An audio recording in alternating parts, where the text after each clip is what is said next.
The exciting fight starts now! நம்மள இருக்கிறவங்க என்ன முடிவு பண்றாங்களோ அதுதானே பாஸ் நாமளும் செய்ய முடியும். He's the feeling now.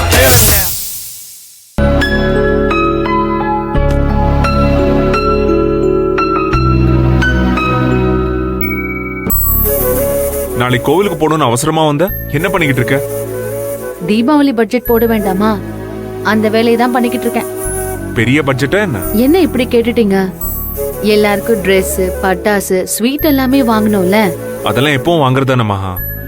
போன வருஷம் தலை தீபாவளின்னு கொஞ்சம் ஸ்பெஷலா இருந்துச்சு. இந்த தடவை கொஞ்சம் சிம்பிளா வாங்கிக்கலாமே. வீட்டுக்கு அது ஓகே தாங்க. ஆனா இந்த தடவை கார்மெண்ட்ஸ்க்கு தலை தீபாவளியில. ஆமா இல்ல, நான் எப்படி அதை மறந்தேன்? கார்மெண்ட்ஸ்ல இருக்கிற எல்லாருக்கும் Dress, ஸ்வீட்ஸ், பட்டாசு எல்லாமே வாங்கி கொடுக்கணும். அதை விட முக்கியம், அவங்க எல்லாருடைய நகையும் நம்ம திருப்பி கொடுக்கணுங்க. ஆமா மகா. அப்புறம் முதியோர் இல்லத்துல இருக்கிறவங்களுக்கும் இந்த தடவை எல்லாம் வாங்கி கொடுக்கணும்னு நினைக்கிறேங்க. அவங்க இல்லனா நமக்கு கார்மெண்ட்ஸே இல்லையே. ஏன் இவ்வளவு தயங்கி தயங்கி சொல்ற?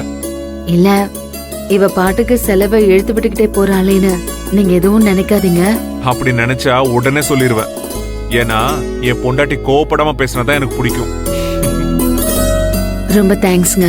அந்த தேங்க்ஸ ஒரு ஓரமா வை. இப்ப எல்லாருக்கும் வாங்குறோன்னு ஒரு லிஸ்ட் சொன்னியே, அதுல மாமியார் வீடே வரல. அவங்களை எப்படி நீ மிஸ் பண்ணலாம்? அவங்களுக்கும் எல்லாமே வாங்கணும். நோட் பண்ண. பண்ணிட்டேங்க. ஆனா பட்ஜெட் தான் கொஞ்சம் எகிருது. எவ்வளவு வருது காட்டு.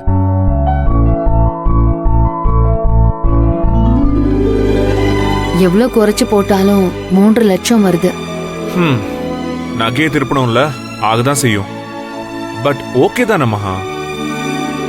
இந்த ஆர்டர் தீபாவளி அர்ஜென்ட் ஆர்டர்ங்கிறதால எப்படியும் கொஞ்சம் பணம் கூட தானே வரும். ஆமா, அந்த தைரியத்துல தான் இந்த லிஸ்டே போட்டிருக்கேன். உன் கணக்கு எப்பவும் மிஸ் ஆகாது மகா. அதே மாதிரி என் கணக்கையும் மிஸ் பண்ணாம பாக்கணும். பட்ஜெட் போட்ட உடனே பணம் வந்துடாது. கார்மெண்ட்ஸ்ல ஒழுங்கா வேலை நடந்தாதான் பணம் வரும். இல்லனா மாடு வாங்க போறேன், பண்ண வைக்க போறேன்னு கனவு கண்டுட்டு கையில இருந்த பாலையும் கொட்டி கவுத்த பால்காரி கதை ஆயிடும். விடுங்க. இந்த நேரத்துல யாருக்கு மகா கால் பண்ற? விஜிக்கு தான். அவகிட்ட பேசவே இல்ல.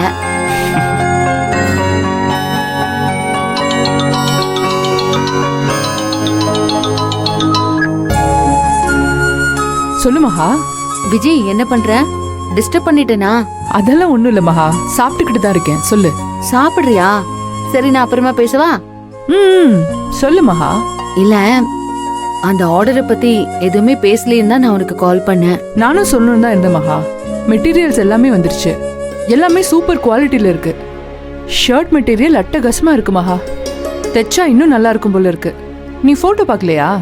பார்த்தேன் விஜய், எனக்கும் பிடிச்சிருந்துச்சு. ஆனா எல்லாரையும் மொத்தமா மிஷின்ல உட்கார வைக்க வேண்டாம்.